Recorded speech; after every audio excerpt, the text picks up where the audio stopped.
where you stream to watch that, watch this, and I'll dive down through this hairy flesh.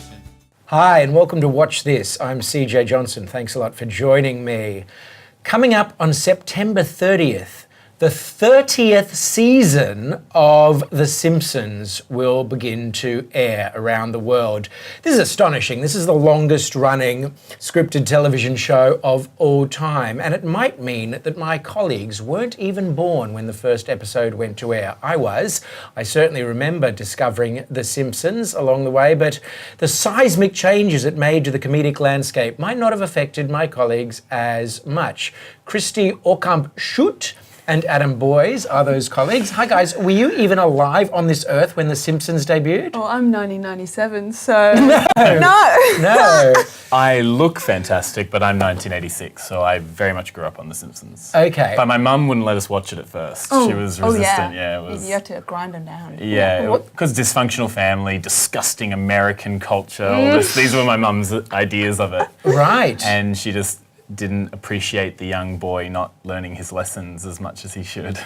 I guess it kind of started a little bit like that, but it very quickly became like the most scathing indictment of American sort of dumb culture. Yeah, there was a satire waiting to come out that no one had thought was possible from British TV or adult or family cartoons or something, I guess. When did you first encounter it, Christy? Oh, I must have been about 9, 10. I finally I would sneak watch it, at 6 o'clock. I loved it, but only as I got older did I really appreciate it and actually feel like deep emotions from it. And if you look at the old episodes, some of them are truly beautiful and heartbreaking, especially the one about the Christmas Day.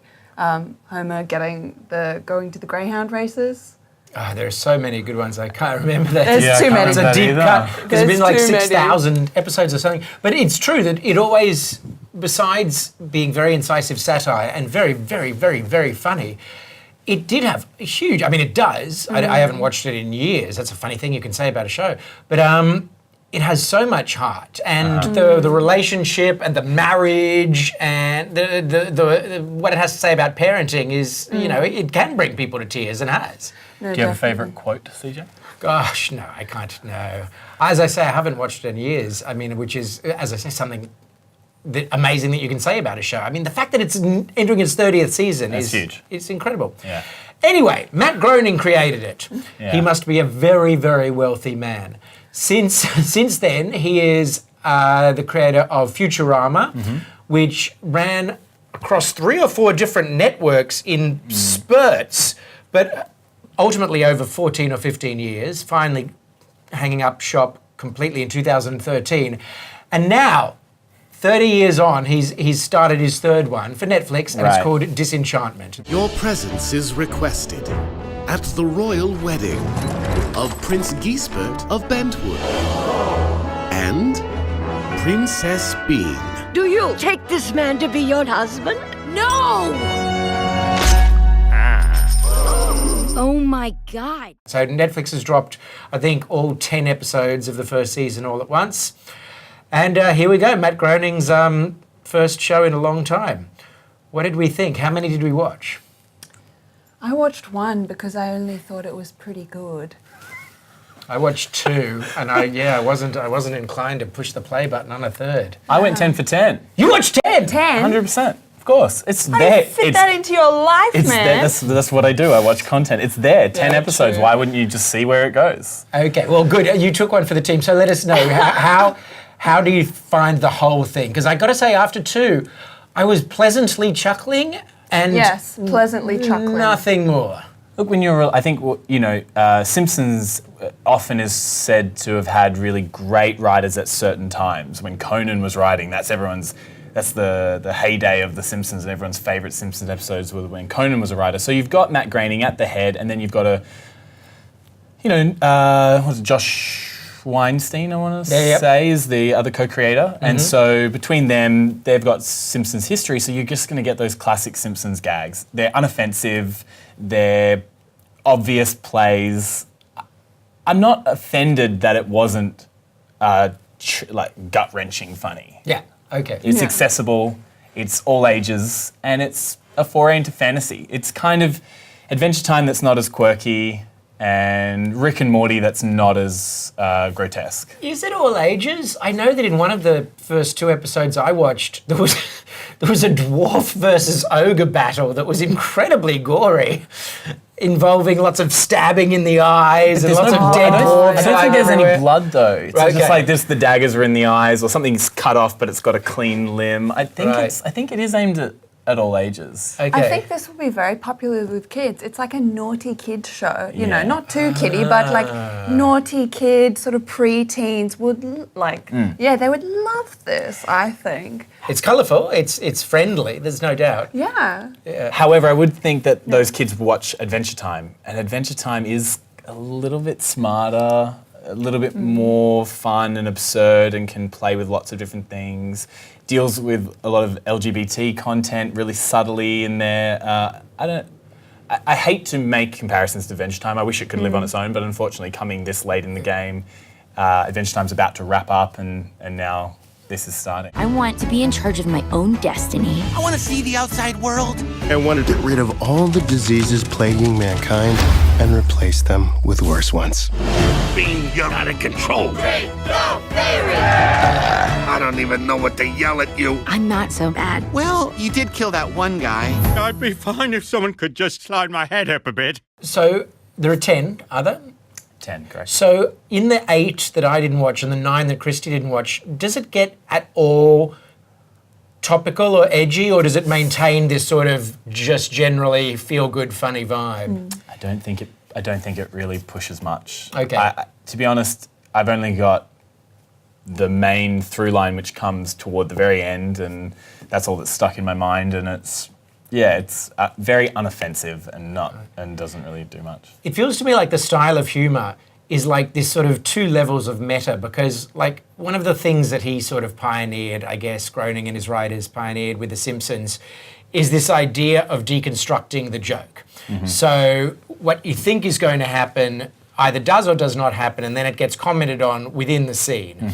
And so now when he's doing it again 30 years later, or 30 years after he started doing it, you're kind of not chuckling at it anymore. You're kind of chuckling that he has the gumption to do it again. You know, that he's still pounding the same sort of rhythm. Or is he simply pounding the same rhythm, do we think? Like, how do we think it's smart, or do we think it's kind of lazy? Or neither? What do you think? Oh, I don't know if I'd call it smart nor lazy. I just think it's his style. And poor Matt Groening, you create Simpsons, you create Futurama. You can't live up to that. No, that's true. I don't think you can. You've peaked, you know. So this, you know, I think it's not a disappointment or anything, but I just don't think you can make anything better than The Simpsons. That's true. It by is an Matt albatross. Groening, you know. Yeah. And the whole world's comparing. He's got the toughest audience ever. Yeah, you know. that's true. So I feel a lot of like, oh Matt, good job, yeah, you nailed it, you know. Okay. But it's, you know, still good. But I wouldn't watch it. But if I never watched The Simpsons, never watched Futurama, maybe I would. You know? Right. Yeah, maybe the humour would really seem a lot funnier and sharper if you'd never been exposed to his other work, if this was your first time. So maybe it is really good for, you know, I don't know, 4-year-olds. No. 9, 10, 11, 12. It's not going to be as you sharp know? as The Simpsons too, because it's not so much commenting on the real world, Yeah, our world. that's It very is true. a world that has limitless rules to it. Yeah. It plays with that a lot, and that's look. He's got a frontier that he hasn't touched, and he's touching it, and we'll see if it maintains. Remember, the trick to not getting swept over the waterfall is swimming upstream. Got it. You can do anything if you believe in yourself. The interesting thing about these shorter runs, these 10 seasons, that's a different rhythm of writing too. Right. This is a Netflix. Futurama and Simpsons didn't have continuous arcs. This has a continuous arc. So that's the difference too. You can't just cram it full of absurd humor and expect it just to wrap up at the end and we move on to the next episode. Everything has a through line that continues on. So that's new and different for him as well. We got to take into account. That I is didn't true, think yeah. about that. I know you guys didn't. But Yeah, Because you're right, you're like, the thinker here. episode 1 literally ends with our hero falling off a cliff. It's a real cliffhanger. That's interesting. I love the animation. I thought the animation is beautiful. To you guys, did it actually seem like he was doing something deliberately a bit sort of retro? And I know it's all essentially done on computers, but they've given it this effect that makes it seem a bit more hand-drawn and a bit more tactile than The Simpsons? Yeah, no, I think he did that. I don't know if it's more than The Simpsons, but yeah, I see what you mean. I mean, nowadays this is something probably done in a 3D environment, and then they put a 2D skin over it, so he can make it look however he wants. But it's still, I'm pretty sure they move in 3D space, or at least most of those big sweeping landscapes definitely are in a 3D space. Yeah. Well, I wait for the end of the credits to see, where it's farmed out to, and they run the credits really fast on Netflix, but right towards the end it suddenly says Korean animation, and you're like, oh, okay, they've got this. I think The Simpsons too has this sort of production facility over in Korea. Yeah. Isn't there a point in everyone's life where they need to go and figure out who they are? Whew, I'm a good butcher. This is a pet shop. I love the characters. I love the little devil. I love the little gnome, who... Elfos. Gnome. I mean, you have no idea what happens to him. There's a whole storyline. I thought the characters were interesting and great. I like the main, she's a bit basic. She's like, I don't want to be a princess. I'm a tomboy. I've seen it before, but I've watched a lot of girl power movies. Right. But she was still good. The other one's fantastic. I like the characters very much. Yeah, I like the fact that he's allowed himself. I mean, the leads are all American voiced, but he has allowed himself to make fun of British snobbery and British customs, because all the supporting characters seem to be varying levels of Brits, and that allows him to do as much Cockney funny as he wants and as much posh funny as he wants, and that's good. I like, to my mind, those actually are the funnier sort of bits. And DiMaggio returns to play the father as well. Who was Bender in Futurama, and then also Jake in Adventure Time. I knew that voice from somewhere. Plays the father. Okay, so it's we kind of like it. Oh, look, I was happy with it. I watched the whole thing. There's some really cool things they're teasing out for the next seasons. It's fantasy. There's kingdom plot lines, kind of a Game of Thrones light vibe going on. It's a thing. It's fine. It's good. Give it a go for sure. I had friends who loved it. Really? Yeah, I had 2 friends who really loved it. So, do we think he did it because of Game of Thrones, or do you think he's just interested in this era? I wouldn't be able to speak to it. Well, it seems a bit like a trilogy. He's got the modern day with The Simpsons. He's got the future now. He's got the past. It sort of all connects very well. That's true. He's a lucky guy. He can just be like. Medieval. Yeah. Core Korea. Right. Well, that is Disenchantment, and it is currently screening on Netflix. You're with Adam, Christie, and CJ on Watch This. What's this feeling I don't want to drink away? That's hope. I've got a bad idea! What's bad about it? Oh, never mind. I see.